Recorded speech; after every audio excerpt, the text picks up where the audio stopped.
सुमी जिंदगी भर देव के प्यार के लिए तरसती रही, लेकिन उसे जब समझ आया तब तक देर हो चुकी थी। 3 दिन पहले सुमी जिंदगी भर देव के प्यार के लिए तरसती रही, लेकिन उसे जब समझ आया तब तक देर हो चुकी थी। Aunty, mom is serious, ICU में है। आलोक का करुण प्रलाप सुनकर मैं चौंक पड़ी। क्या कह रही हो? 1 हफ्ता पहले ही तो उसने फ़ोन पर अपने छोटे बेटे आलोक के MBBA में सिलेक्शन की खबर सुनाई थी। बड़ा बेटा पहले ही डॉक्टर बन चुका है। समझ नहीं पा रही थी क्या करूं। निढाल सी रिवॉल्विंग चेयर पर बैठ गई, आंखें मूंद गईं और मन में घोड़े अतीत के बेलगाम दौड़ने लगे। सुगंधा बंसल मेरे बचपन की सहेली है। सुगंधा बंसल नाम बड़ा लगता था, इसलिए धीरे धीरे वो सुगंधा फिर सुग्गी हो गई। शक्ल सूरत साधारण, पर स्वभाव की धनी, खिलखिलाना, चहकना, हाजिरबाजी उसके स्वभाव के अभिन्न अंग थे। हर परिस्थिति में खुद को एडजस्ट करने की अद्भुत क्षमता थी सुग्गी में। उसके पिता उच्च अधिकारी थे, इसलिए सुख सुविधाओं की कमी नहीं थी। स्कूल छोड़ा, फिर कॉलेज गए, फिर यूनिवर्सिटी। उसके बाद उसकी शादी देव से हो गई। पीहर की देवरी लांघ कर ससुराल की चौखट पर कदम रखते ही उसके मन में जो अनगिनत इंद्रधनुषी सपने सजाए थे, अब उन्हें एक एक करके पूरा करने का संकल्प ले लिया था उसने।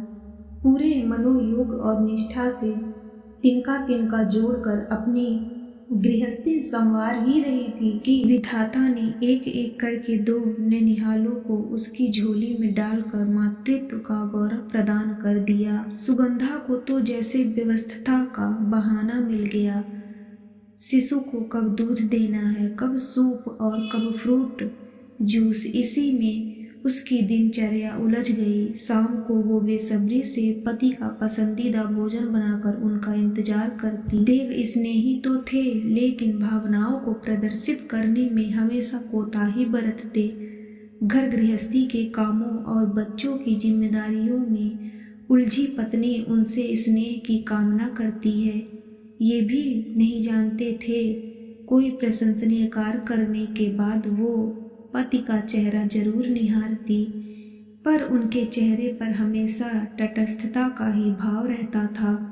हमेशा से मेरी यही सोच रही है कि पति का स्नेही साथ पत्नी को ऊर्जा से भर देता है। प्रशंसा, सराहना, उत्साहवर्धक जीवन के टॉनिक हैं, पत्नी को ऊर्जा से भर देते हैं।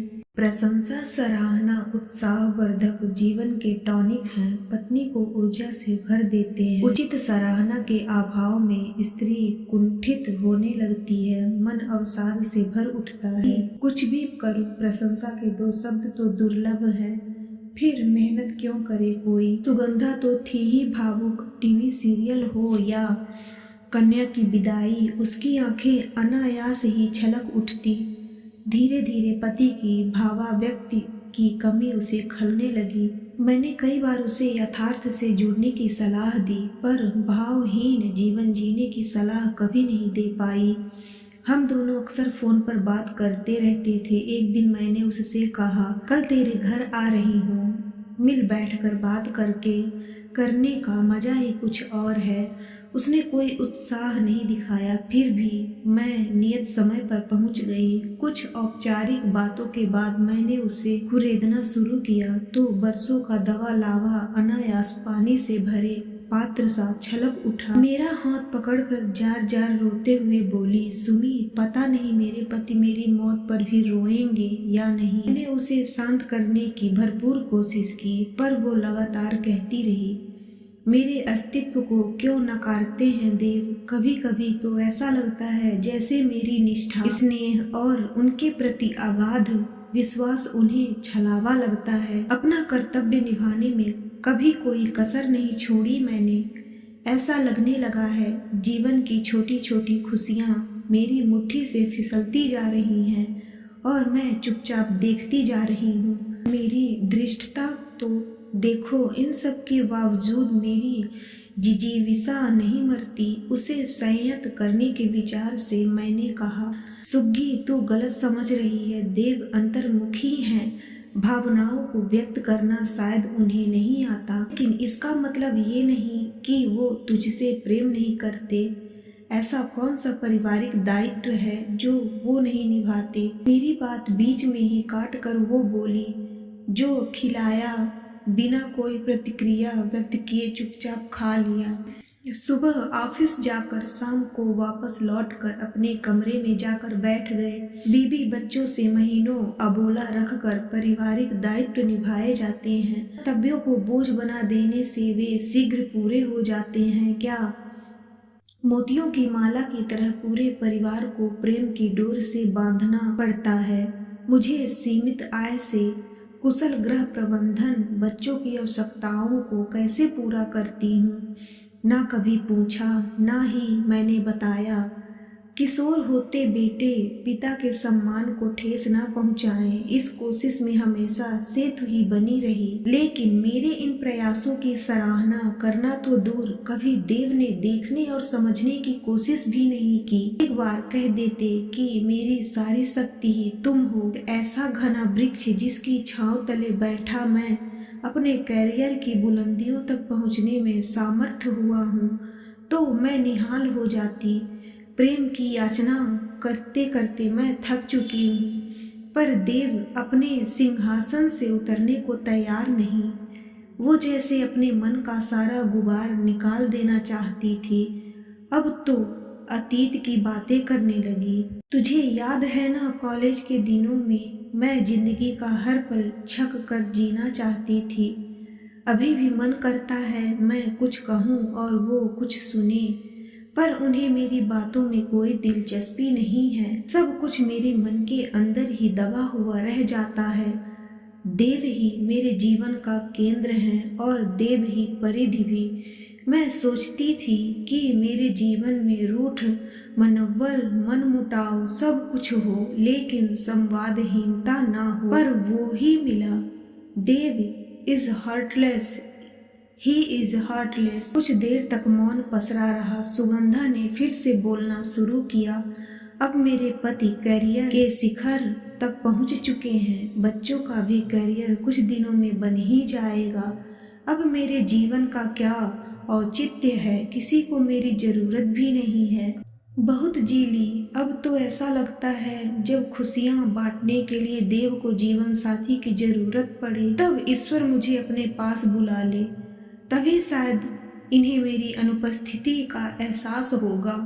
अपने मन की भड़ास को निकालती रही, लेकिन मैंने उसे नहीं रोका। आखिर निढाल होकर वो सोफे पर पसर गई। मुझे समझ में नहीं आ रहा था कि मैं इस स्थिति को कैसे संभालूं। समझ सकती थी कि सुगंधा को मैं सांत्वना का मरहम नहीं लगा सकती, लेकिन फिर भी दिलासा देने के लिए मुंह से शब्द निकल ही गए। देव की सफलता और बच्चों को यहाँ तक पहुँचाने का पूरा श्रेय तुम्हें ही तो मिलता है। बेटों को संस्कारों की विरासत देना, गृह प्रबंधन, आतिथ्य सत्कार, रिश्तों की मिठास, सभी कुछ तो तूने ही समेटा। केवल तनख्वाह भर हाथ पर रख देने से ही तो कर्तव्यों की पूर्ति नहीं होती ना। ये जानते हुए भी कि पति के अपनत्व का कोई विकल्प नहीं, फिर भी मैं उसे ढाढ़स बांधाती रही। फिर उदास मन से वापस घर लौट आई। मन इतना क्षुब्ध था कि घर का काम निपटाने हुए भी उसका रुदन कानों में गूंजता रहा। फिर एक लंबा अंतराल हमारे बीच पसर गया। कभी कभार फोन पर सुगंधा से बात हो जाती। एक दिन फोन की घंटी बजी। उठाया तो सुगंधा थी, वही पुरानी सुगंधा। चहकते हुए बोली, सुम्मी, आलोक का IIM में सिलेक्शन हो गया है। आज मैं बहुत खुश हूँ। फिर फोन कट गया। सोचा 2-4 दिन बाद उसके घर जाकर मुबारक दे आऊंगी। तभी फोन आ गया। सुगंधा ICU में थी। दौड़ती भागती अस्पताल पहुंची तो देखा देव कॉरिडोर में प्रलाप कर रहे थे। सुग्गी, मुझे यूं मझधार में छोड़कर नहीं जाने दूंगा तुम्हें। मैं तो तुम्हारे बिना जीने की कल्पना भी नहीं कर सकता। वो फूट फूट कर रो रहे थे। बुरा लगा था देव का प्रलाप। सोचा कह दूं, यही सुनने के लिए तो सुगंधा प्रतिपल प्रतिक्षण तरसती रही, पति के स्नेह और अपनत्व की भीख मांगती रही, और तुम्हें अपना भावनात्मक बल प्रदान करने की इतनी देर बाद याद आई। अब बंद रहो अपनी हृदयहीनता के भाषण कवच में। मन इतना क्षुब्ध था कि देव को सात्मा देने का भी मन ना हुआ। सब कुछ नाटक सा लग रहा था। न जाने क्यों वापस जाने के लिए उठी ही थी कि वरिष्ठ डॉक्टर ने सूचना दी, now she is out of danger. Patient को कमरे में शिफ्ट कर दिया गया है। आप लोग एक एक करके उससे मिल सकते हैं। मैं सुगंधा से मिलने के लिए उसके कमरे की तरफ बढ़ गई। दोनों हाथ नलियों से बींधे हुए थे। नाक पर ऑक्सीजन मास्क लगा था। सांत्वना से भरा हुआ अपना हाथ मैंने उसके माथे पर रखा तो उसकी आंखों से आंसुओं की कुछ बूंदें तकियों को गीला कर गई। उसके चेहरे पर मुस्कुराहट थी, बिल्कुल ऐसी जैसे कह रही हो, देखा सुम्मी, देव मेरी रिक्तता महसूस कर रहे हैं, मेरे लिए फूट फूट कर रो रहे हैं। जीवन के अंतिम चरण पर मैंने उन्हें पा लिया है। मेरे लिए यही प्रेम का चरम है। सत्य वचन, ईश्वर करे देव की भवा व्यक्ति हमेशा ही ऐसी बनी रहे। इसी कामना के साथ मेरे कदम कॉरिडोर से कार पार्किंग की तरफ बढ़ गए।